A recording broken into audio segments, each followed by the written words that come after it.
હું આજે બતાવીશ જર્મનીમાં તબેલો. અને જર્મનીમાં માત્ર ગાયનો જ તબેલો હોય છે. અહીંયા ભેંસ કે બકરીનું કે ઘેટાના દૂધ પીવાતું નથી, ખાલી માત્ર ને માત્ર ગાયનું જ દૂધ પીવાય છે. તો ગાયનો તબેલા બતાવું.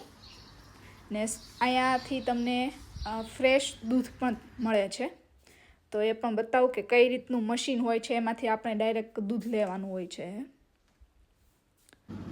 તો આ મિલ્ક વેન્ડિંગ મશીન છે અને અહીંયા એકદમ રોજનું તાજું દૂધ મળે છે. €1નું 1 લીટર દૂધ છે અને ફેટ પણ સારું છે compare to local super market in Germany. તો ચાલો બતાવું કે આમાં કઈ રીતનું હોય છે. આવી રીતના તમે કોઇન્સ કે નોટ નાખીને ડોર ઓપન કરો અને પછી નીચે તમારે બોટલ મૂકી દેવાની હોય છે અને જેટલું તમારે દૂધ જોતું હોય એટલું એમાં ફ્રેશ ભરી લેવાનું હોય છે. અને આનો ટેસ્ટ દૂધનો એકદમ મીઠો અને બહુ મસ્ત આવે છે. જેવો આપણે ઇન્ડિયામાં જે તબેલામાંથી દૂધ પીએ ને સેમ ટુ સેમ એવો જ ટેસ્ટ આવે છે. આમાં પાવડરનો ટેસ્ટ નથી આવતો.